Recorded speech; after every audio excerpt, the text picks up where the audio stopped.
가벼운 부상이 아닌 것을 스스로 직감한 손흥민이 눈물을 보이며 퇴장하는 모습은 모두를 안타깝게 했다. 월드컵을 앞둔 득점한 손흥민이 큰 부상이 아니길 전세계 축구팬들 이발할 것이다. 현재 스포츠 언론들이 토트넘의 기적적인 16강 진출보다 손흥민의 안면 부상 사태를 앞다퉈 집중 조명하고 있습니다. 한국 시간 11월 2일 새벽 5시 토트넘은 격한 팬들 때문에 모든 빅클럽들이 고전하며 함께 격해지는 선수들의 플레이에 부상자가 속출해왔던 프랑스 마르세유 원정에 올랐습니다. 예상대로 홈에서 1티어가량 올라가는 버프를 받은 마르세유의 기세에 밀려 또다시 답답한 경기를 펼치던 중 손흥민은 수비수의 읒빼빠와 공중볼을 경합하던 도중 어깨에 심각한 가격을 당했고 그 자리에 쓰러져 호흡을 가다듬고 다시 경기에 임했는가 했지만 결국 사고 후 6분 만인 전반 29분 점점 부어오르는 얼굴과 코에 출혈을 보이면서 경기장을 빠져나갔습니다. 당시 현지에 있는 외신들은 선수 스스로 가벼운 부상이 아닌 걸 직감했는지 서러운 눈물을 흘리면서 퇴장했다며 월드컵까지 남은 리그 일정과 국가의 에이스로 나가야 하는 월드컵 출전 여부를 걱정했습니다. 이후 비수마를 교체 투입한 토트넘은 부상 회복 후 최근 지속적으로 선발 출전 중인 그나마 발빠른 모우아에게 역습 찬스 시도로 뒷공간 돌파를 노렸지만 마르세유의 수비수보다 발이 느린 모우라는 계속해서 볼을 전하지 못했고 현지 해설들은 손흥민이 있었다면 이미 최소 4번 이상의 유효 슈팅이 나왔을 것이라며 안타까워했습니다. 결국 손흥민이 없는 토트넘은 페리시치의 의존에 끝없는 크로스를 올리기 시작했고 세트피스를 통해 랑글레의 헤딩골 그리고 비겨도 올라가는 토트넘과 반대로 비기면 탈락하는 마르세유가 후반 추가 시간 경기를 포기한 모습을 보인 틈을 타 케인의 어시스트로 호이비에르가 결승골을 넣으면서 조 1위로 16강 진출을 확정지었습니다.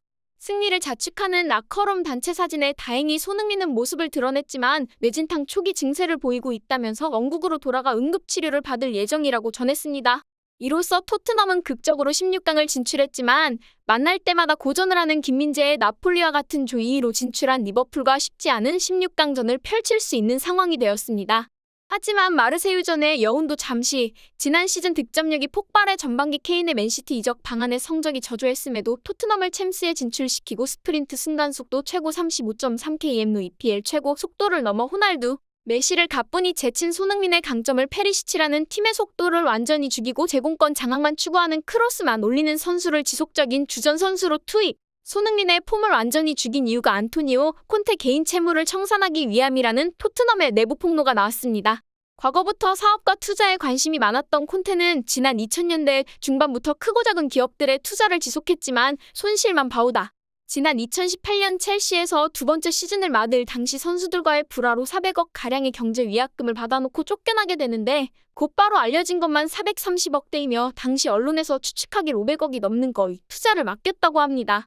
하지만 2020년 8월경 500억 이상을 전액 투자 사기를 당하는 사건을 맞이했으며 축구까지 그만두고 싶다고 인터뷰할 만큼 정신적으로 위태위태한 1년여를 보내다 그 책무를 다하기 위해 토트넘을 뒤틀고 우승팀으로 만들겠다고 장담을 하며 대신 말도 안 되는 경제 위약금인 420억 원을 밀어붙여 계약서를 작성했다는 것입니다. 결국 콘테가 토트넘을 거쳐간 모든 감독들이 토트넘은 트로피 들기 힘든 팀이라며 혀를 차고 나는 가운데 자신감 있게 토트넘에 들어와 우승팀을 만들겠다며 레비 회장에게 신뢰를 보이기 위해 지난 이적 시장에서 2천억 이상을 사용하고 기존 토트넘 전체를 손봤지만 정작 케인만큼 토트넘에 주요하며 볼결실을 맺을 수 있는 손흥민에게 맞는 조합을 찾는 데 실패하며 세계적인 비난과 경질 시위까지 벌어진 상황이 결코 콘테 개인에게는 손해가 아니라는 말을 전했습니다.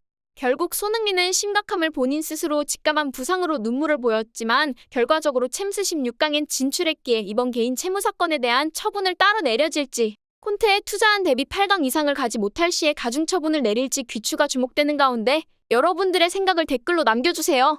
시청해주셔서 감사합니다. 구독과 좋아요는 영상 제작에 아주 큰 힘이 됩니다.